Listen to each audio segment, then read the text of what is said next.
Doma Sports Talk worldwide with some news from the world of boxing. So y'all know what time it is. You ain't in a rush to get concussed. Now, when I first started this, I would always mention about 4 fighters and say if you don't like them all, then you got to check your problem. You know, it would be like Deontay Wilder, you don't like him. Floyd Mayweather, you don't like him. Terrence Crawford, you don't like him. And Andre Ward. If you don't like all 4 of them, then you basically don't like fighters of color, right? Because they're all different, basically, right? So, you know, that's why I say Negro League fighters, and I'm always talking about Negro League fighters because, hey, fighters of colors are fighting under different rules, right? It's just this is what it is when you just pay attention. I know you're like, oh, what is he talking about? Here's an example. If you watch a Devin Haney versus Lomachenko, what is the name of it? Blood, Sweat, and Tears or whatever, right? You know, which is pretty good. Watched one of them. And, you know, they just let the cat out the bag about the franchise title, right? When the franchise title came in, which is something that's basically is also showing different rules. Franchise title came out because Charlo was dangerous and Canelo didn't want to fight him.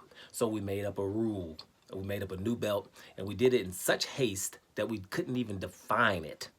Sullivan couldn't define it. Have you ever seen something, want to see something embarrassing? Pull up when Sullivan tried to define what a damn franchise title was. 3 months later, he gave it to this guy, Lomachenko, because the guy Lomachenko had to fight, his mandatory, was Devin Haney, also dangerous. If those guys were Luke Campbell and Yildirim, respectively, we would have never had those belts. And let's be real. So you're just different rules. But in the video, the promoter of Lomachenko, and it promoted everybody, basically comes from the Eastern European country, I forget his name right now, he just basically came out and said Bill Haney came to them 4 years ago. This is when Devin Haney was the mandatory.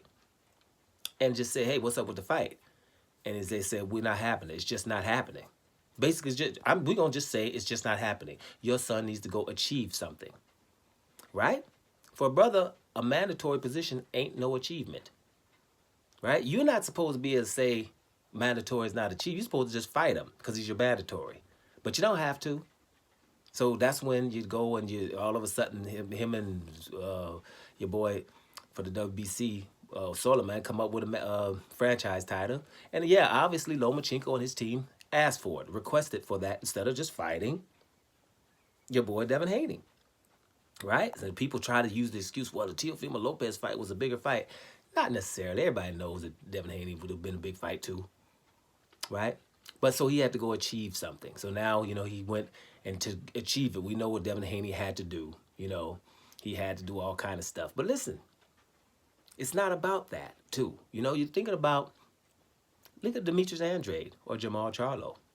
Canelo can still say they haven't achieved nothing. Who have you fought? Because, hey, these are two division champions that people are still asking who you fought. And you don't deserve to fight Canelo. Or Gennady Golovkin for that matter. Right? They can keep fighting, but the Gennady Golovkins and Canelos can keep fighting lesser fighters. No problem with all those fighters that they fight. I don't need to name the names, all of them. Just go through their resume. Ain't nobody on Golovkin or Canelo's resume better than Demetrius Andrade or Jamal Charlo. You'd be hard-pressed. You might find 1 or 2 which you can argue about, but that's it. But they had too many fights for it to be 1 or 2. You know what I mean? It should be a third, but it's not. Nowhere close in most cases, right? But even champions are not worthy. Go achieve something. Now, a mandatory status Devin Haney wanting to fight the champion is what a black person has to do. Black titleist, a black guy trying to make his way up, and he's the mandatory status. Give you an example of what Mexicans can do, though. Jaime Munguia was the mandatory for Demetrius Andrade for 2 years. Didn't have to fight him. Jaime Munguia was the mandatory for Jamal Charlo for about a year. Didn't fight him. All right? Still to today, we ain't doing it. Canelo Alvarez was the mandatory fighter, mandatory challenger at 154 pounds for Demetrius Andrade. And the champion was calling him out. Didn't have to fight him. Could go around him and both Charlos in the 154-pound division, go to somewhere else, avoid them, and be called better than them without fighting them. Right? That's the mandatory.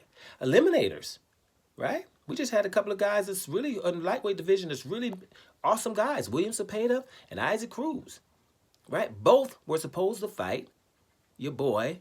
The bad boy just came up. What's my man name? The bad one just came up from 130 to 135 pounds. Can't think of his name now. Brother, left-hander, right? What happens to him? One of the baddest one. Neither one of them wanted to fight him. Shakur Stevenson, that's who I'm talking about. Didn't have to neither, did they? So you combine this with all of the stuff that you also know, like NBF's on Top Rank's chalkboard, no black fighters. Combine that with the fact that, you know, Golden Boy Promotion and Ring Magazine calling PBC head Al Heyman a nigga on you know, basically on the emails, never have to say excuse you to them, and all the other stuff we see. Then yes, I talk about Negro League fighters because it's just a different league. It's just basically that you have to live by different rules.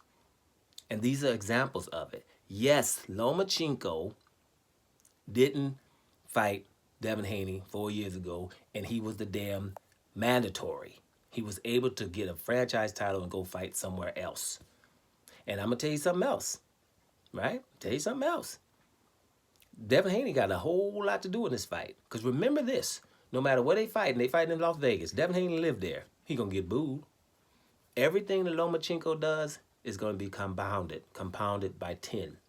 The crowd's going to be going off if he's just throwing punches. If he's throwing them, if Devin Haney missed a few times, all that's going to be celebrated. Devin Haney's jabs will not be. If they come in the clinch, right, and Devin Haney's the one clinching, will get booed. The Lomachenko clinch, it'll be considered as good that you learn how to clinch. Unfortunately, it's the way it is.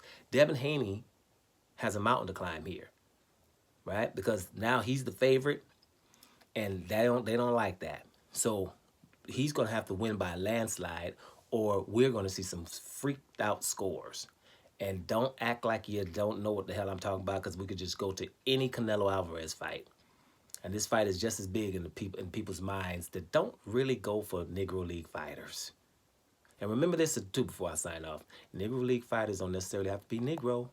Alexander Usyk is one of them too, because he does a whole lot of stuff, legendary stuff, that we try to ignore. And then we try to say that his opponents weren't this and they weren't that. And his opponents were extremely awesome. That just means Negro League fighters means people that are getting their just due from the press or from anything else. That's what that means. Doma Sports Talk Worldwide. And I'm up out of here, y'all.